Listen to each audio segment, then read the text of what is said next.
here before we get going. Um, Please note that we are recording this session. And as I said, please feel free to leave your video on if you'd like. We will mute everyone, but feel free to have your video on.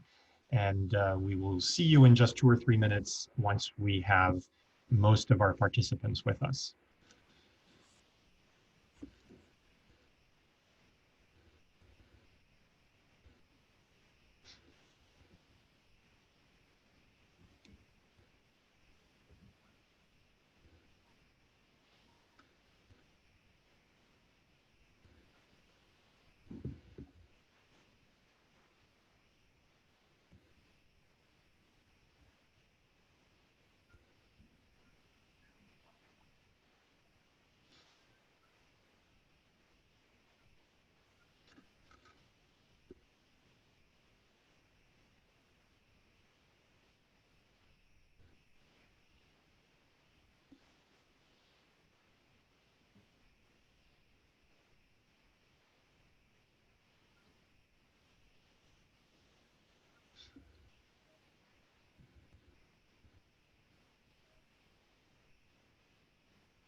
For those of you newly joining us, we are just waiting a couple of minutes before the hour, letting other people join in, and then we'll get going.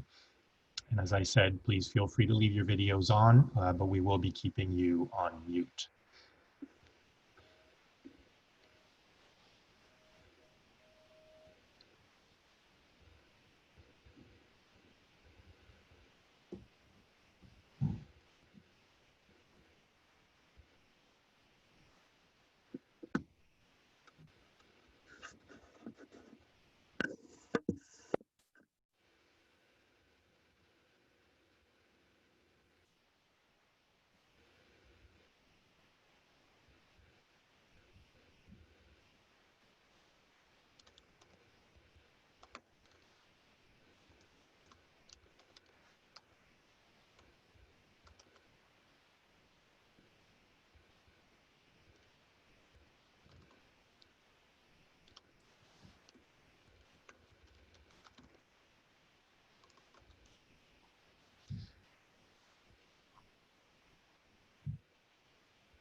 All right, we'll wait one more minute and then we will get going here.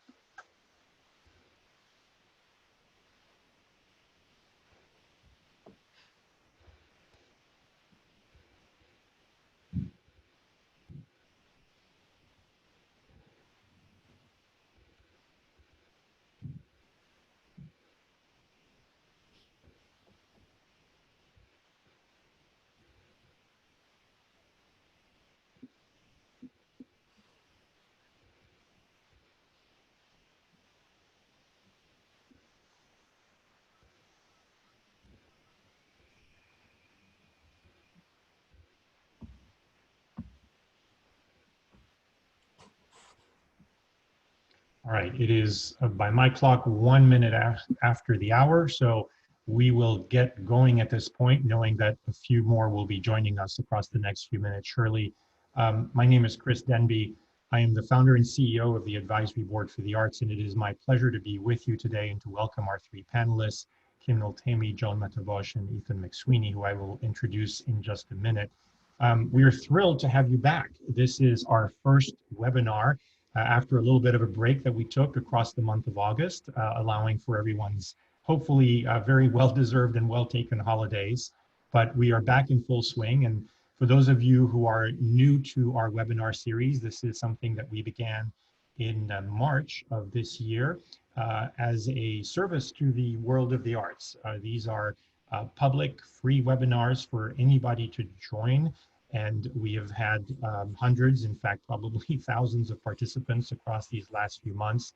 These webinars have all been targeted, of course, at the extraordinary impact of the pandemic on arts organizations around the world. And our hope is that this series has been helpful and continues to be helpful to all of you in navigating a number of different aspects of this crisis. We will continue to do them as long as they are helpful to the world of the arts, and we welcome your invitation to others as well to join our webinar series. We'll talk a little bit about what will be upcoming at the end of our session today. We thought it would be appropriate to begin this fall series, if you will, with the topic of reopening. And that is exactly what we're going to talk about today. But we are welcoming organizations literally from all over the world. And a sampling of some of you who are on this webinar is here. As you can see, an extremely diverse and extensive group of arts organizations from every corner of the universe and every type of art. And whether you are a museum, a zoo, a ballet company, or an opera company, we welcome you, and we hope that this session will be of use. Of course, the reason we are here is because all of us in one way, shape, or form have either reopened to some extent, are thinking about reopening, or are contemplating the future and when to reopen. Clearly, there are so many different ways in which we could be addressing this issue, but the hope today is to bring 3 examples of organizations that have reopened. Clearly, there are dozens and dozens more across the world that have had experiences. So in this particular instance, we thought we would bring 3 very different organizations together that represent different aspects of the arts in different geographies, and talk a little bit about what they each have learned so far in their experience reopening. So that is what we are going to cover across these next 55 minutes.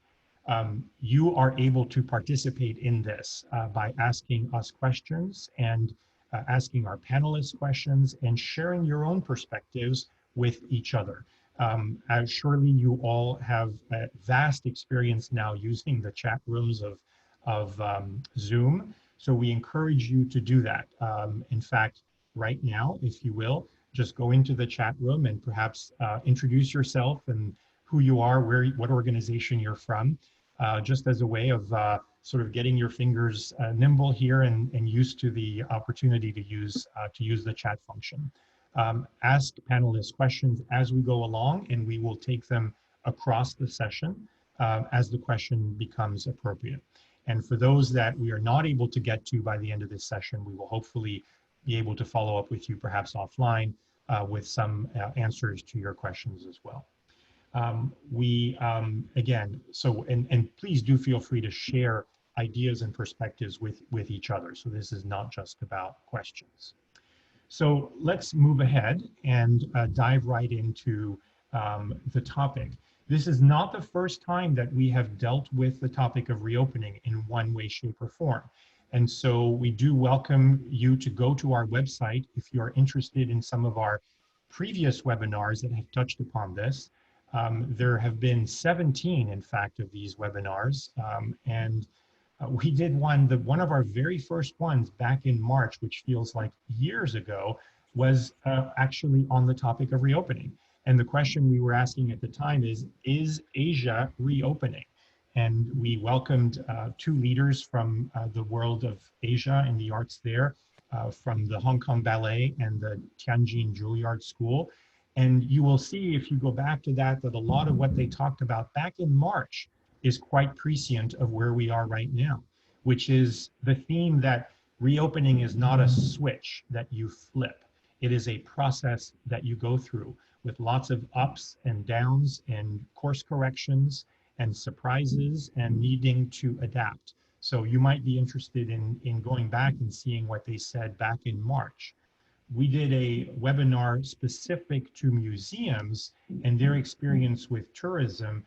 And at the time, when we hosted this webinar, which included leaders from the Vatican Museum and the Uffizi Gallery and the National Gallery of Art, the message was very much one of hope and the impending reopening or immediate reopening that was occurring amongst these museums. And then finally, a session we did with the leaders of extraordinary organizations like La Fenice in Venice and Carnegie Hall and the Kennedy Center focused very much on the reopening of those types of institutions and what their future hold. So again, for that particular angle on reopening, do go to our website and check out those webinars and our summaries of some of the insights from those sessions. Today, we focus on three performing arts organizations that have had the experience of reopening their halls, in some instances quite recently as last Friday, and in other instances as far back as the beginning of July. So we are delighted to welcome Kim Noltemi from the Dallas Symphony Orchestra, Joan Matabosh from the Teatro Real, and Ethan McSweeney from the American Shakespeare Center. If I may just quickly ask each one of you to introduce yourselves very, very briefly, and then we'll move on from there. Kim, we'll start with you. Well, I'm Joan Matabosch, artistic director from Teatro Real in Madrid. Thank you. Kim? I'm Kim Noltemi, the president and CEO of the Dallas Symphony. Ethan? You are on mute, Ethan. I couldn't unmute myself. Thanks, Karen. I'm Ethan McSweeney from the American Shakespeare Center in Stanton, Virginia. Thank you very much. So to dive right in, I would love for each of you to spend 3-4 minutes introducing our participants here to the nature of your reopening. When did you reopen? What exactly did you do? And by reopening, we are defining it here by the presence of a live in-person audience in some way, shape, or form in your facilities. And again, each one of you has had a little bit of a varied experience with that in terms of exactly how you've reopened. We'll get into a lot more detail about that, but perhaps you could each tell us a little bit about the nature of your reopening so far. Kim, starting with you, perhaps in Dallas. Well, we started our season this past weekend. So we had concerts on Friday, Saturday, Sunday, with an audience of approximately 50 people, an orchestra of 23 or 4, I can't remember the exact number. And we had, very strict protocols, which I can go into later. We were fortunate that we were able to have 4 sets of concerts in June with a very small audience, then 10 to 30 people. So we could kind of practice and see how things worked with the audience. And also we had a much smaller orchestra on stage at that time. So we felt very ready to open last weekend. And we have another series of concerts actually with our music director, who we were able to get into the US from Europe. So it's a very exciting time that we can continue with our work, having been concerned that, the numbers in the US and in Texas in particular would be such that we would not be able to do so. So in any case, our governor in Texas allows for performing arts to have a 50% capacity, which of course would be highly irresponsible for anyone to do, but that is why we can have a live audience here. Thank you, Kim. And clearly that already engenders all sorts of questions we would like to ask you, but we will come back to that and talk in more detail. But I think it's helpful for the participants to get a quick overview of each of your reopening experiences. Joan, could we turn to you and have you describe a little bit what your last 2 months have been about? Yeah, well, thanks a lot for the invitation, Chris, to Pilar, to Karen. Yeah, we reopened on the 1st of July, and we offered from the 1st till the 29th of July, 27 performances of La Traviata by Verdi with full cast, orchestra, and chorus. We announced it as concert performances with a semi-staging, but before deciding what type of performance we were going to offer, which is what you are asking really, we spent the end of May and early June, and what we did is to draft a contingency plan of protocols for resuming work.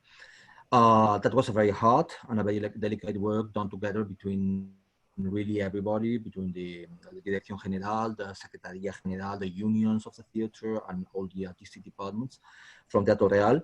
What we did is to nominate an internal committee to collaborate with the Teatro Real Health and Safety Committee. And we called for the consultancy of a committee of medical experts, and they were the ones which were really doing the whole protocol. So basically, for our return to activity, what we implemented was first serology test for all workers, technicians, administrators, for the chorus and for the orchestra. We also did temperature test each time the theater was accessed, also with a test or with some questions to everybody who was joining the theater, coming into the theater. Then we did a strategy of reincorporation in 3 phases with some specific protocols of distance, disinfection, hygienic measures, use of masks, etc. There were specific protocols for chorus and for orchestra around the organization of rehearsals, minimum distances, the placing of panels between musicians and between singers from the chorus. Well, of course, that it was only possible to do this La Traviata if these measures could guarantee the safety of everyone involved, so from the orchestra, chorus, technicians, and public. For example, I mean, the orchestra pit, for example, was expanded to its maximum size. Let's see, we were doing La Traviata, and we did the size of the pit was like if we were doing whatever in Electra, for example, an opera that needs 120 musicians. So this allowed the around 45 musicians of La Traviata to have the safe, necessary space, each music stand to be individual, and with all the necessary distance between players. With regards for the chorus, they were placed in platforms with also the necessary distance observed. And for the public, what we did is basically to follow exactly the health instructions from the Comunidad de Madrid, which was at this moment 50% of the capacity on July 1st, and it changed a bit, but anyway, that's what we did. And we worked very hard also to do it because we opened the theater. I mean, we thought that was really to make I don't know, the very life-affirming statement that we would most like to make, even within all the limitations that this entails. A statement that we are back, not really yet to normality, but let's say to something like on the way to normality at least. Thank you, Joan. And we'll again come back to some of these details to a greater length in a minute, but I want to ask Ethan to talk a little bit about the nature of their particular reopening, again, in 3 or 4 minutes, and then we'll go into more detail later. Thanks, Chris. And also I just want to say thanks to ABA for all the work you guys have done. You kind of came into our lives right after this all hit, and it's been an inspiration, truly. So I've been really grateful for that. American Shakespeare Center began rehearsal in June and performances in July. The little bullet points on the slide are not quite correct. We brought together a company of 17 actors and about half a dozen stage managers and support staff in a 2-show repertory of Othello and Twelfth Night, both of which opened or started previews in July and opened in August. Our approach was to perform in 3 different formats to offer sort of different ways for different audiences to come and participate in the work. Indoors at the Blackfriars Playhouse, which is our historical recreation of Shakespeare's indoor theater, and was limited, as this says, to about 100 seats, about 1/3 of our 300-seat capacity. Outdoors at the nearby Blackburn Inn and Conference Center on their grounds in a kind of pop-up Shakespeare approach. And we etched onto the lawn 64 squares that were 8 by 8, and you could either do a picnic group of 4 or a chair group of 2, sitting socially distanced there. And then online, and that's been the most recent arrival to our three ways to see us approach. We've been partnering with Marquee TV to share our work in live stream. We're also using our own live streaming through Vimeo to offer content to educators and universities. So we're offering a sort of a virtual version of our national tour, which would under normal circumstances go out to about 50 universities and performing arts centers from Maine to Texas. We did it all under the protocols that we developed. We called it Safe Start. We liked that so much and it was so important to us. We named our whole season the Safe Start season. Our protocols were carefully worked out, much like Juan suggested in May and June. They're iterative. We continue to work them out and update them, and you can in fact go and look at them. We've published ours and put them on our website, so if anyone is curious, at least the most recent up to date, I can't say for sure that there's not been a change since the last time I checked, should be there. The core of it was an emphasis on individual responsibility for collective safety. Our performance group, which was a word we came up with to indicate the performers and the crew and managers that would be around them, are working in a bubble. They signed a collectively built isolation covenant that actually is self-governing, so that they have a way of reporting to each other if they have concerns about a bubble leakage, or my partner might be coming to visit or something like that. There's a protocol for it. All of our venues, obviously socially distanced, universal masking for everyone except the performers when they are on stage performing. And those have been sort of the core of what we've done. We partnered with our local healthcare provider, Augusta Health, that's our hospital and healthcare provider, and their epidemiologists to review our plans, to visit our spaces, and frankly, to consult with us along the way, because there's been many times where there's just always been a gray area, and you think you've thought of everything, and then the next thing happens and you go, wait, we didn't think about what to do in that context. So we've continued to build the plan with each new experience. I think, we're in Stanton, Virginia. This is obviously a rural community with a very low incidence of outbreak, both from the beginning and throughout. So as a small performing arts organization, we felt a sense of duty and obligation that if we could produce, it was essential that we do.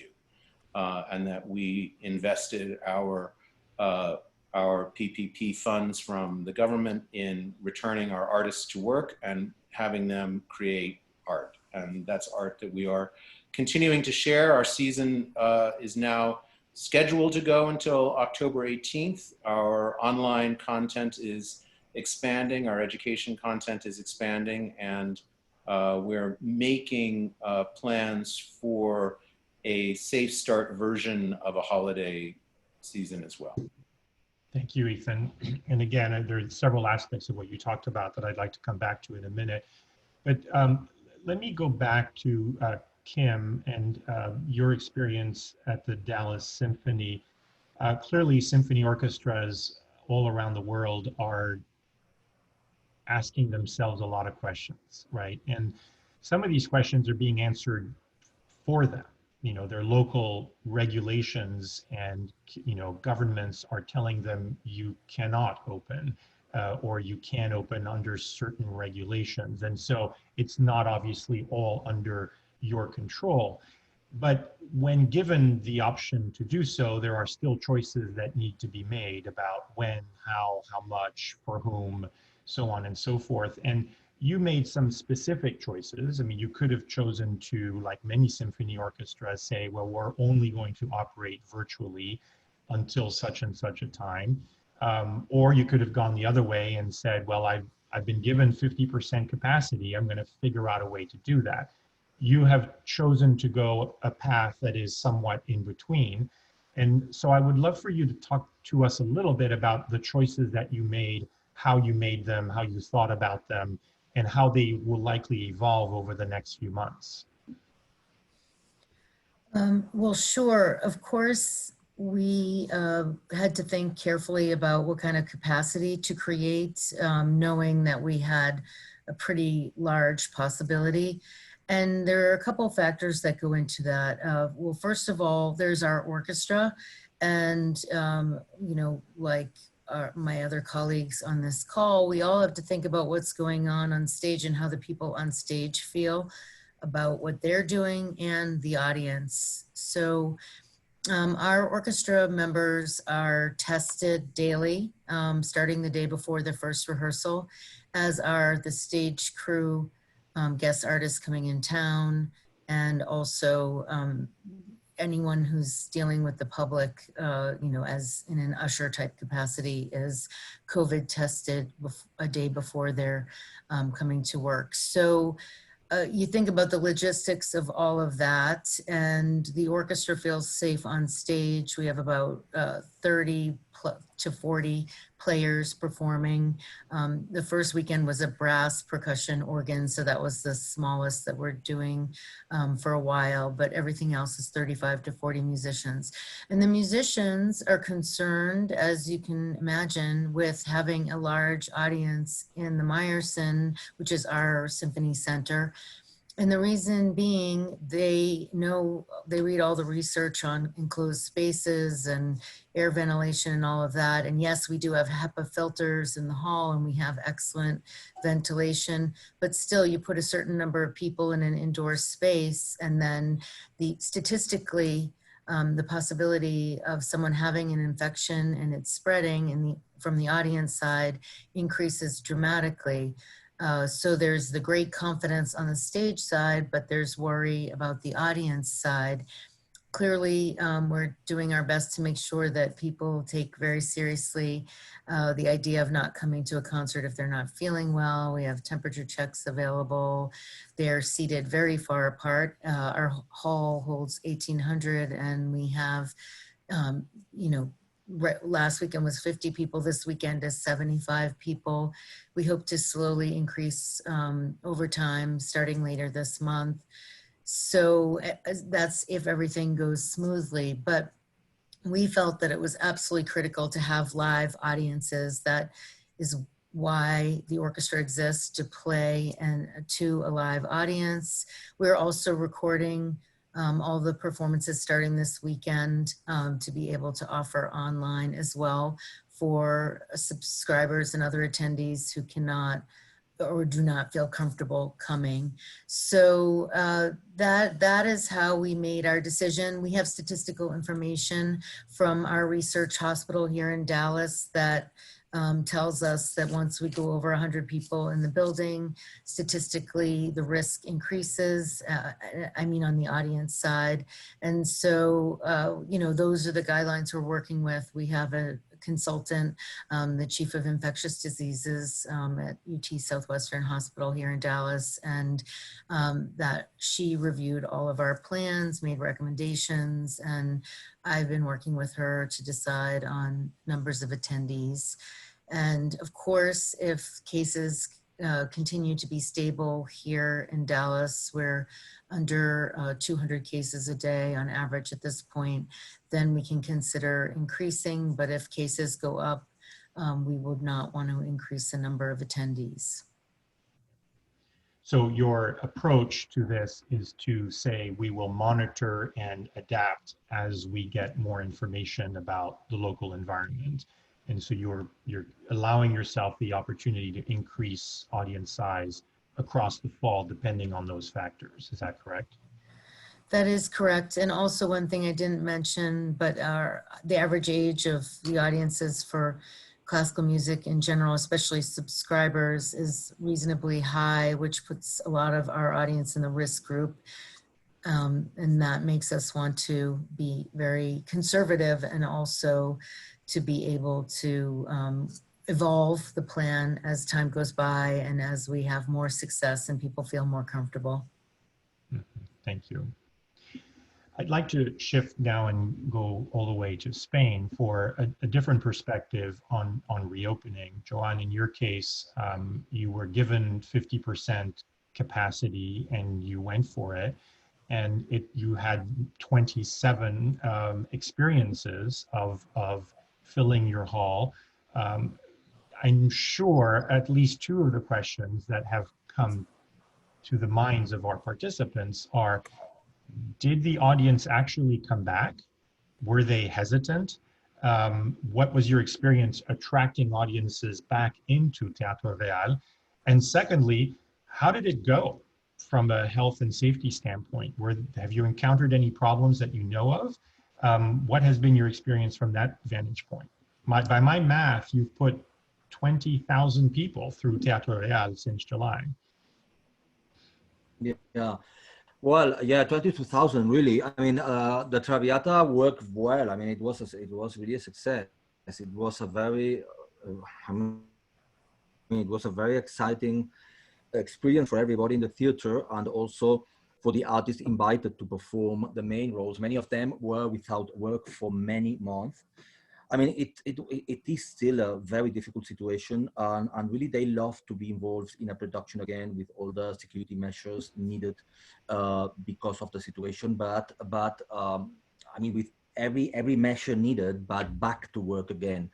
And yes, I think, well, the public came. I mean, we had 22,000 people attending La Traviata live in the theater, which means 50% of our capacity.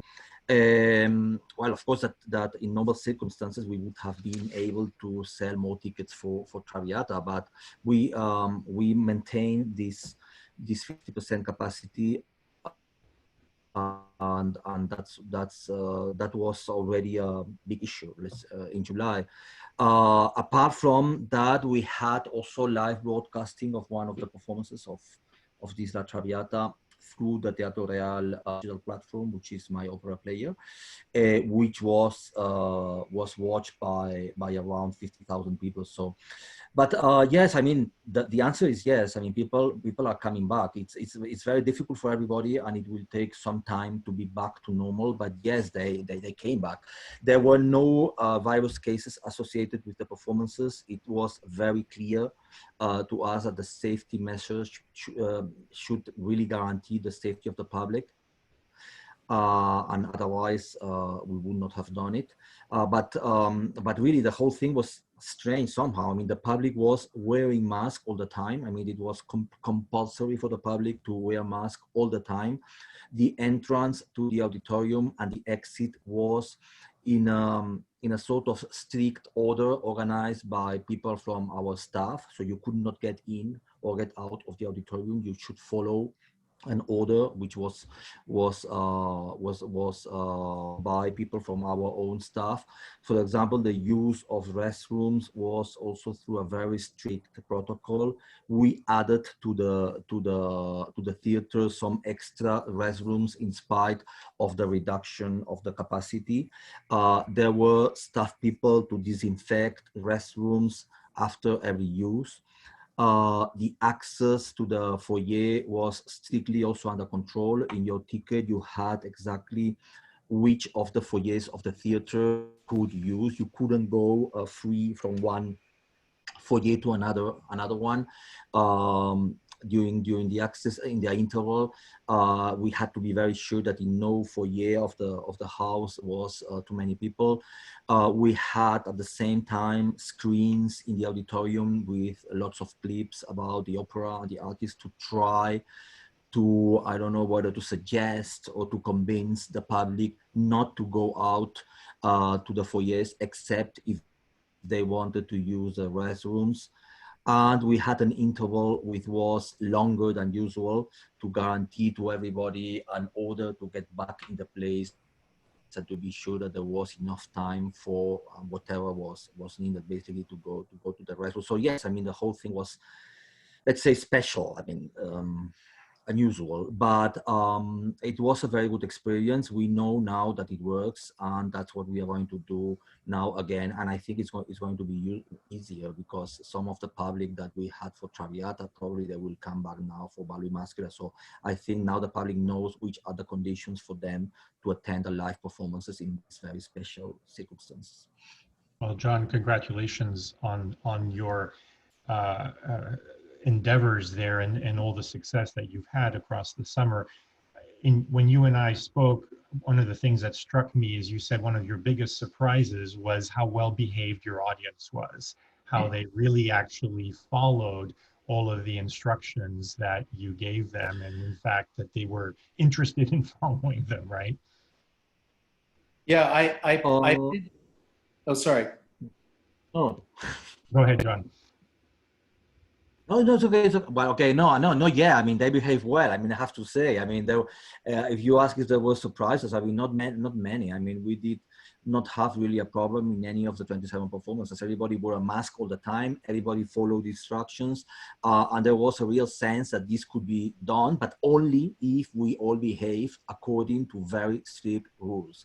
I mean, the most strange thing that happened was that because of the limitation of the capacity, our ticket automatic, let's say, machines, um, they found new places for everybody in the audience in order to get nobody in near the other one. So and as sometimes our subscribers, we don't, of course, our machines don't know who goes with somebody else.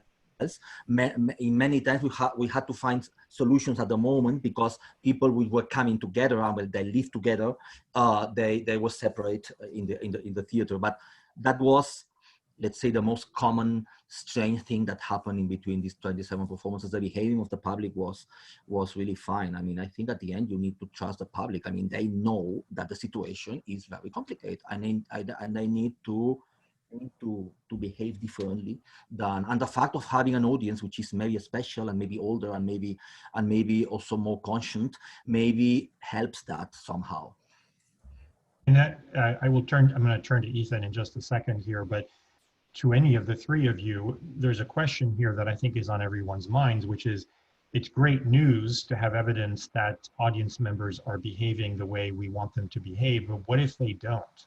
I know that there are a lot of fears of arts organizations, or frankly any organization, having to enforce things that people are not following.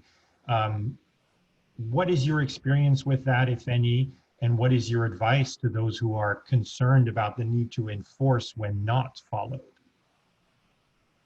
You know, Chris, I just think perhaps there's a difference between rural Virginia and Europe in terms of how we unfortunately politicized mask wearing in the United States. And that's become that was something that was happening concurrently with trying to formulate our plans for welcoming audiences. So like that politicization was occurring in May and June as we were building up towards getting there. So we had to keep reevaluating the strength of our message and keep sort of trusting in the public. I pulled some quick statistics. ASC has done so far 70 performances of our two plays.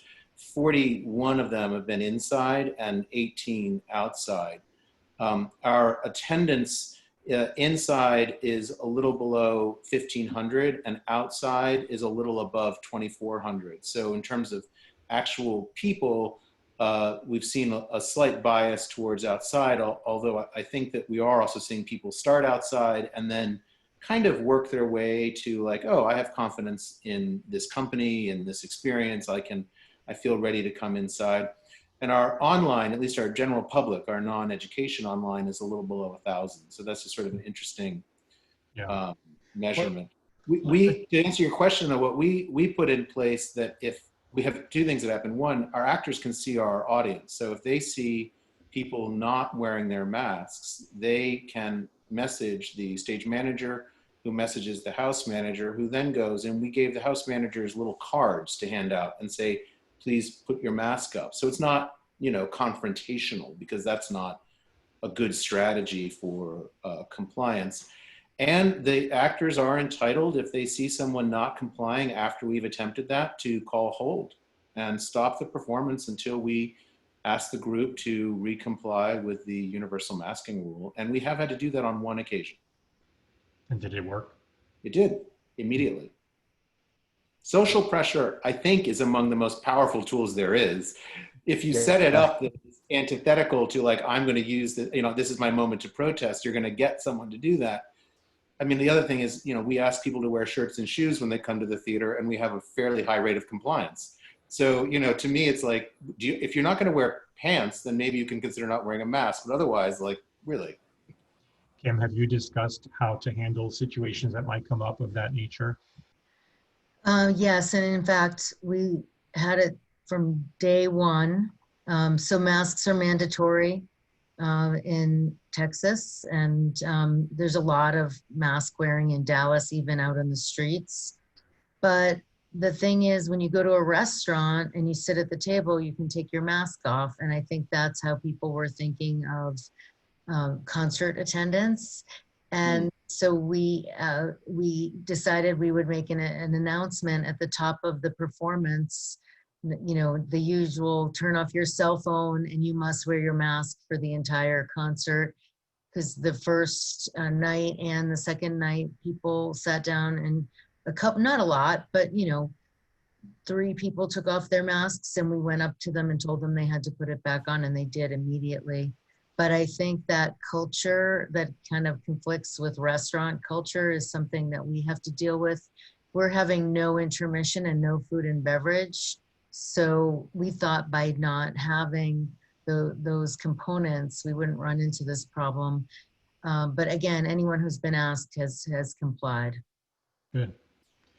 So Ethan, I want to switch gears and come back to a very interesting strategic aspect to what you have set up. And you know, when an audience member chooses to go to Othello or Twelfth Night, they have 3 options for viewing it, and you've positioned it very clearly and very explicitly. You can go see it indoors, you can go see it outdoors, or you can see it online.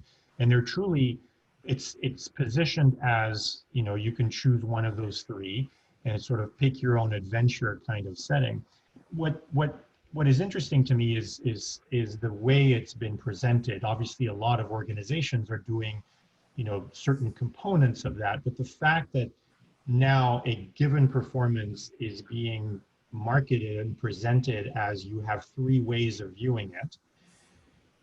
How much longevity do you think that strategy has? Is it something that you think is here for the next few months as a must-have? Or do you actually see a more long-term role here for providing audiences multiple regular ways of seeing a performance? You know, it's so difficult to claim any ability to see long-term right now about anything, but it has struck us that what we were trying to offer was different audiences, different ways. And we recognized that not everyone was going to be, that there's a lot of individual choice in this. There's a lot of individual risk assessment, and not everyone is comfortable coming into an indoor space. And you know, we wanted to be able to meet audiences where they were with a live experience, not a pre-record, but still a genuinely live. It's happening right now. The rehearsal process and the creative process paralleled the experiences that we've all been living through. It wasn't something we made a year ago. It's here.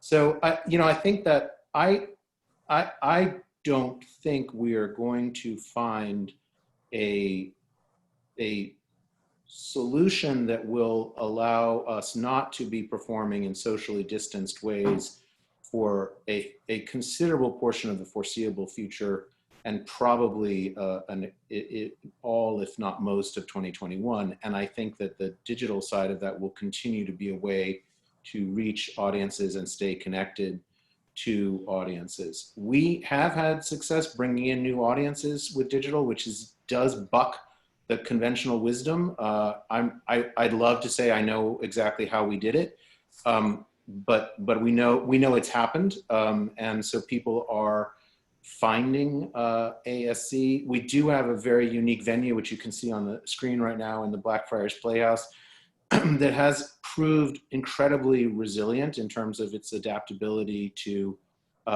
filming. And when we do our live streams, we do them as a live performance and a live stream simultaneously. So we're building capacity as an organization every time. I mean, when we first started this in March, when we filmed our 7 plays that we had in rep and released them as pre-recorded content on Blackfriars TV, we offered one Facebook live stream. And where we've come since that, you know, very raw, very difficult to watch, to where we are now with the Marquee TV edition of Othello, and the partnerships we've built with local film production companies here to help us with that. I mean, we're building out our ability to think multidimensionally in terms of digital. Which perhaps brings us to a good point to be asking a question that one of our participants just asked here, which is the financial impact of what each of the three of you is doing right now. Clearly, one makes less money from having smaller audiences, unless you are considerably increasing the cost of the tickets for the audience that does come. So how are you viewing the financial impact and benefit of the smaller audiences that you each have? Kim, you have the smallest, so clearly I presume this is not a financial windfall that you're getting right now, but more of a strategic decision. Is that correct? Yes. For us, 30% of our revenue is earned typically, and 70% is from supporters, donations, grants, etc. So if you think about that, in some ways that means that we have more wiggle room in terms of not losing revenue initially, but yet it is critical that we keep the support of our donors and core audience, many of whom are supporters as well. And so our goal was to figure out how to find a way for our subscribers who renewed, and we had about a 60% renewal rate of subscribers, even though they didn't know if we were going to have a season or what kind of season. So we wanted to find a way to be able to take care of them first until we can have higher capacity. And so we had the data of what number we could accommodate, and then we had to figure out how to split subscribers up such that, you know, everybody could have their turn. There's definitely a spirit of camaraderie that we know we can't see everything we want to see at this point, but as long as we get our chance to see a couple things, we'll be happy. That also was the reason we wanted to move to having recording every single performance so that we could either do live streams or release after the fact. And subscribers will get that for free, and we'll charge others. So that's a new revenue stream. Obviously won't be a big revenue stream for a while, but that's the beginning of, I think one of the positive things that came out of this crisis is a lot of our core audience, donors and subscribers who had zero interest of watching an orchestra digitally are now excited and interested about that and figured out how to do it. So in the future, this could help us as an incremental revenue source. Do you think that percentage, a percentage of contributed revenue that you've had historically will be able to continue in the post-COVID world? I do. I'm very optimistic about that. I think what I'm seeing is a tremendous demand for tickets that obviously we can't meet right now with the limitations that we've self-imposed. But it's been a very long time that this orchestra has had more demand than supply. And in fact, that devalues the experience and the tickets when you think you can go anytime and you don't have to plan in advance. And, you know, why am I spending so much on tickets? The other thing I should mention is we are making the tickets $100 flat rate, regardless of where the seat is. And we've had no pushback on that for subscribers buying additional tickets or anything else. Now, granted, when we're at a bigger capacity, we'll obviously have tiered pricing like we typically do. Right. Joanne, what about you on the financial side? I mean, clearly you're able to put a lot more people through the theater, or you are, and you're going to be able to increase it to 75% soon. but we're talking about opera here. So how are you thinking about the financial aspect of putting on a performance for only half the audience? Is it working out financially? Opera never works out financially. I mean, that's a waste of time to talk in a conversation. I mean, it never works. I mean, the whole history of opera is about who pays for that. And that started already in the 17th century. So, I mean, the point here is no, I mean, financially, and the other part of the question I can't also answer because at the end, that has not ended yet. So, I mean, what's going to be the economic impact of that? I mean, it's going to be huge. The only thing is that we don't know how huge yet. But in a theater like, of course, it all depends a lot on your sources of income. I mean, in a theater like Teatro Real, which we have 24% of subsidy, 25% of donors, 9% more or less of about renting the auditorium and the 4 years that we have in the whole years, that's more or less 9% of our income, but 42% is box office. So at the end, to cancel activity during month, which means that you can't sell tickets, or now you can sell part of the tickets, and then you can't rent the place to corporations or to people which want to. So I mean, it's a huge impact. We don't know how this is going to be the end, but if the question is, does it make sense in spite of all to open the theater and to perform? I mean, yes, it has a lot of sense, because at the end, the big cost of an opera theater, you have it anyway, if you perform or if you don't perform. I mean, unless you get a way to get rid of your overheads, which is not possible. Well, it was possible in Spain for a few months, but now it's not. I mean, unless you do this, I mean, financially, it makes a lot of sense to perform if you find a way, if you find a safe way to do it. So that's also why we have decided to go on. I mean, it makes sense to do Traviata. I mean, we are not having the same margin that what we would have had with these performances before the COVID in normal circumstances, but still we are not really losing money because of the performances. We are losing money because of the situation, not because of the performances. The fact of canceling the performances is not a solution, a financial solution. It can be a solution to keep safety in another level or whatever, but not financially. Right. So at the end, yes, it's a very complicated situation, but yes, it makes a lot of sense to go on. Then the other issue, which I think is very, very important in the world of theater and opera and for the musicians, is the artists. I mean, for the artists, this situation, I mean, for the theaters and for the opera theaters, it's terrible. But for the artists, it's really tragic. I mean, many artists, especially in the world of music and opera, that they get contracts and they are paid according to the performances that they sing or they perform. I mean, the fact that you are having no activity means that some of them are not paid for months.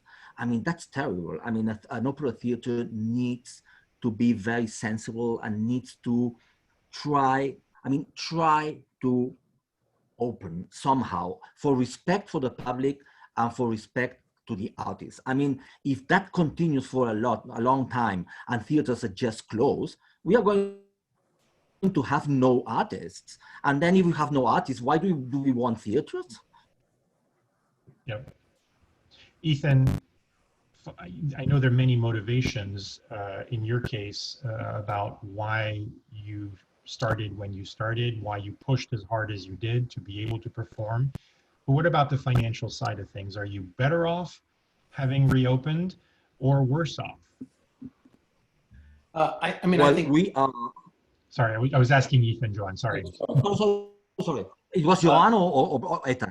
Ethan, sorry. No, but my answer is the situation financially is very complicated. I mean, it's a theater which has 24% of box office during that with month had nothing and now had only half of that. So it's very complicated. But if there is a question is, are we better opening or remaining closed? No, we are better opening, just a little better. I mean, we are still in a terrible situation, but without opening, we would be in a situation we would be a little bit worse.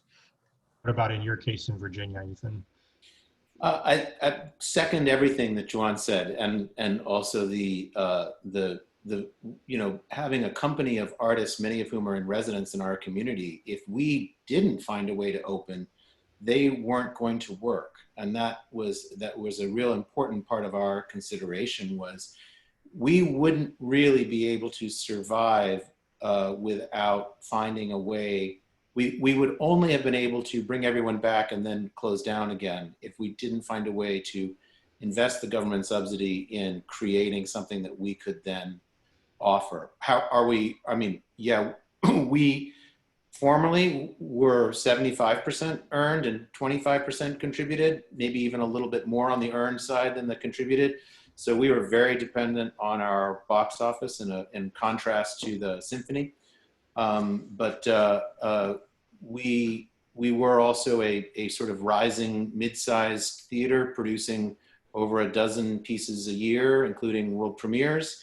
And now we are probably shrinking by more than half in terms of what our budget is, and by 2/3 in terms of what our overall output will be. So there's no math where there's like a financial upside to being unable to sell 2/3 of your inventory or more, because we're doing fewer performances, also in deference to the need to like not overcrowd the auditorium and make sure there's not time for cleaning crews to get in and all of that.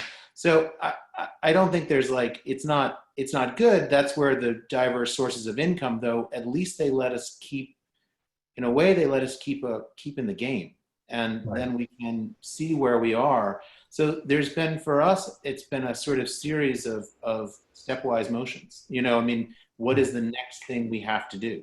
Right. We have about 6 minutes left and about 7 hours of questions I could be asking you, but I do want to give each one of you 1 to 2 minutes. We have over 100 arts organizations from all over the world hanging on your every word here, wondering about what have you learned from your reopening so far. What lessons would you want to share with the participants on this webinar as they are trying to make their own decision? So literally in 1 minute and 30 seconds or less, Joanne, what lessons would you like to share with this group? I mean, the lesson for us, the lesson for us basically was that it's very, very important to start. I mean, if you want to start, it's very important to start with a protocol, to guarantee safety. That's the first thing. This needs to be done by experts and according to the kind of activity and to the kind of architecture of the place. I mean, it's not something that you can say you must be doing that, because it depends a lot. So it depends a lot in a theater, for example, on the architecture of the theater. That's very important. You know what's the issue that where you want to go, but you need really to understand where are you performing in order to see how to reach that safety. It's not the same protocol for 2 theaters with different facilities, different number of foyers, or different sizes.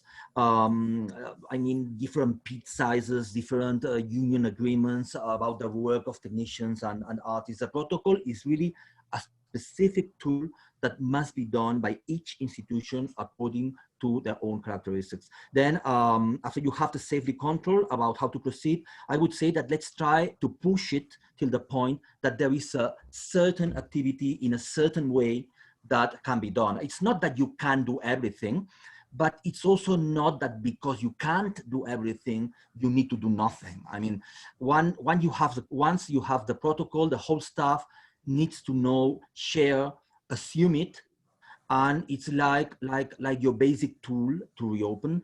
And the next step is to share that with the public through very specific instructions, so some very visible staff people which invite you to follow the instructions.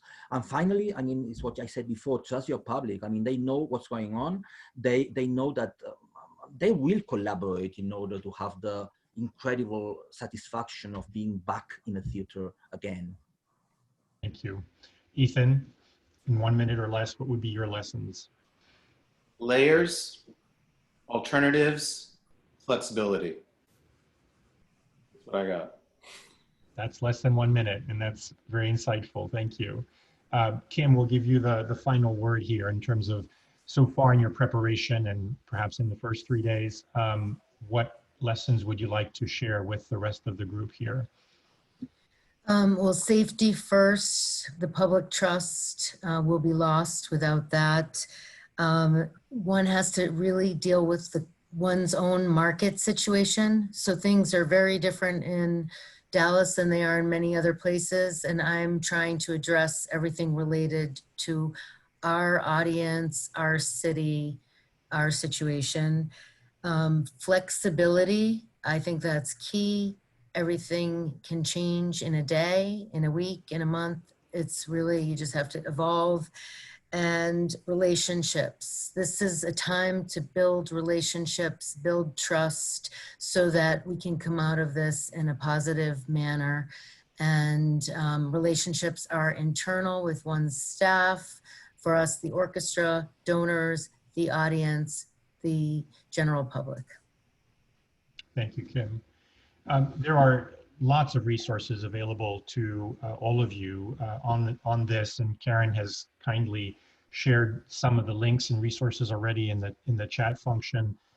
We will be posting the recording of this webinar on our website together with a summary of the key points, but also links to key resources. One of the things that is interesting is many organizations that have reopened, especially museums, but performing arts organizations as well, have produced wonderful videos about what it's like to experience their institution for an audience member who is thinking of going to that museum or going to that theater.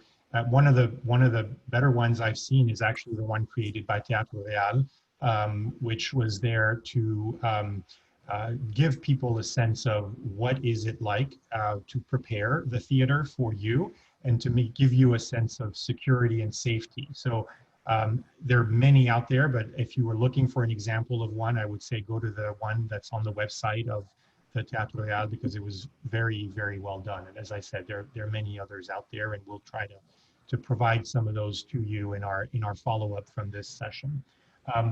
By having joined this session, you are automatically subscribed to our weekly newsletter in which we cover a lot of these topics. And if you are interested again in seeing replays of previous webinars, please go to advisoryarts.com, where all 17 of them are there for your viewing pleasure. So in conclusion, I want to thank these three pioneers, Kim, Ethan, and Joan. Congratulations on the work you have done. And thank you for being with us, because you are truly inspiring us and the rest of the world and helping us understand the path forward. So I appreciate your sharing this. Couple of closing thoughts here. One is we'd love your feedback on this particular webinar, as we always do. And then to announce our next webinar, which Karen, now I'm drawing a blank, is on September 16, correct? Am I saying that correctly? It's next Wednesday, that's right. Next Wednesday. It is going to be the first in a series we are going to hold on DE&I. And we have three extraordinary guests, actually two from Dallas, once again, and one from London, who are going to help us talk about board diversity and how to achieve success on that front. So please join us. You will receive an invitation, of course, but that will be next Wednesday at a slightly different time, 10 o'clock Eastern time, as compared to 11 o'clock this time. Once again, thank you to our panelists so much for your involvement. Thank you again, and congratulations and good luck in your efforts. And we'll look forward to having everyone back next Wednesday for our next webinar. Thank you again. Goodbye, everyone. Be safe. Bye-bye, thanks. Thank you.